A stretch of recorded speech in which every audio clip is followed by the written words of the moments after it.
नमस्कार सांगमाने आज मोर ब्लॉग यात्रार प्रथम दिन पवित्र बारिपदा जगन्नाथ मंदिर यह सुंदर यात्रार आरंभ करुचे।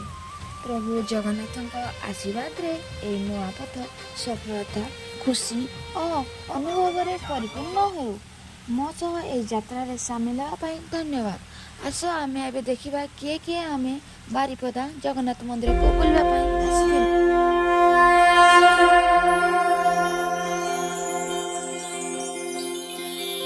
प्रथमे आम भक्ति भाव मंदिर परिक्रमा कलु।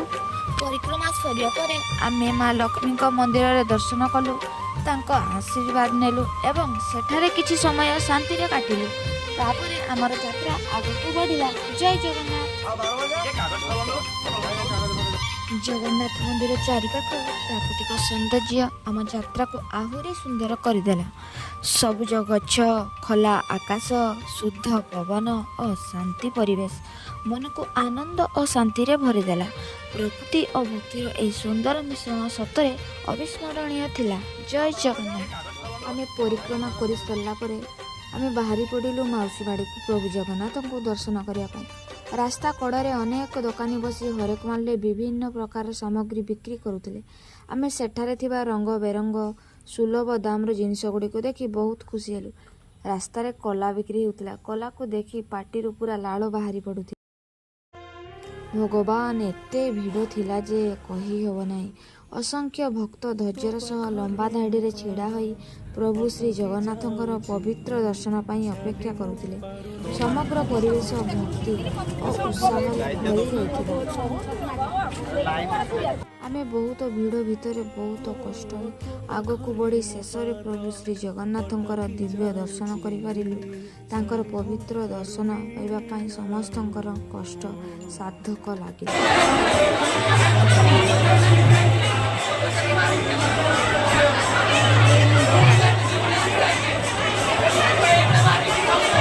मंदिर पाखरे विभिन्न स्थान रे महाप्रसाद बिक्री होता।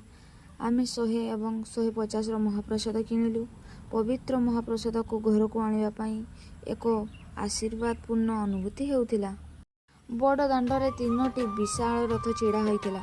आमे सेई 3टी रथर दिव्य दर्शन करी प्रणाम कलु। तापरे आमे रथ यात्रा मेला बुलिबा आरंभ कलु।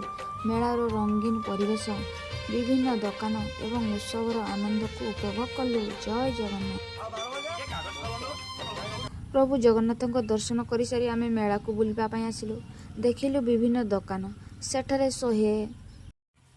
तापरे आसिला आमर सबुठु पसंदर 5 टंकार हरेक माल। एमिति सब जिनिस देखुथिलु जेमिति पूरा मेलाटा किणिदेबु, किंतु शेष में 5 टंकार दुकान बुली बुली ही सबुठु बेसी मजा।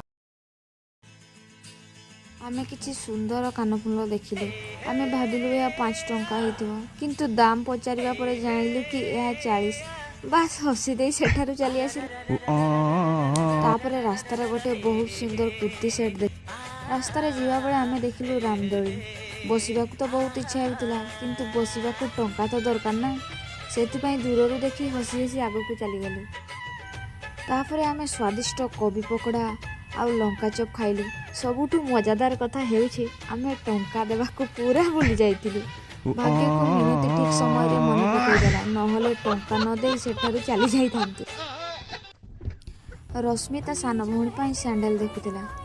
200 रो सैंडल थिला, किंतु प्रथमे ताको पसंद आसुनथिला। नेबो कि नाही बोली बहुत भाबिला। शेष रे सब भावना तार सरीगला। आउ 200 सैंडल किणी चली आसिला। रश्मिर तार हठात मन पड़ा कि सान भौणी गोटे साहित्य बही नापी। पुणी आम फेरी आसी साई बुकलैंड को गलु। एत बुली सारा पर गोटे लगी आमको। मंदिर बाहर पूर्व आम कि फोटो उठेलु। तापर भाविलु चलो टिके अपलोड करदेवा, नले समस्ते कौन जे भाविबे फोटो उठेलु किंतु केबे अपलोड देखलु ना। से फोटो गुड़िक सोशल मीडिया आम पहुँची गला। धन्यवाद। किए कहे तू बुझुनु भकतर दुख, तू छटारे खोलिचु तो दुआर। ओ भकते साल बेग लागी अटकिला जहा रथ, से कि करिब पातर अंतर। छाड़ी मो माया जगा नाम जपी बुल रे, भटके ना सबु जानिकी।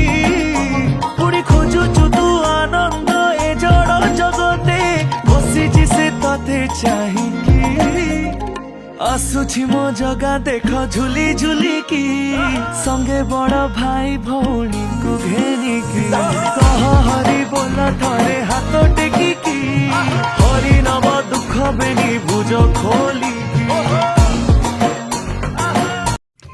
बास एते बुली बुली मोर तो रक्त सुखीगला भली लगुच पुणी आपको नुआ मजेदार ब्लॉग रे देखाब शेष पर्यंत जय जगन्नाथ भगवान समस्त को मंगल करंतु प्रभु श्री जगन्नाथ समस्त को सुख शांति और खुशी रखंतु आउ जो माने ए ब्लॉग को शेष पर्यंत देखिछंती प्रभु सेमानकर समस्त भल इच्छा पूर्ण करंतु धन्यवाद जय जगन्नाथ।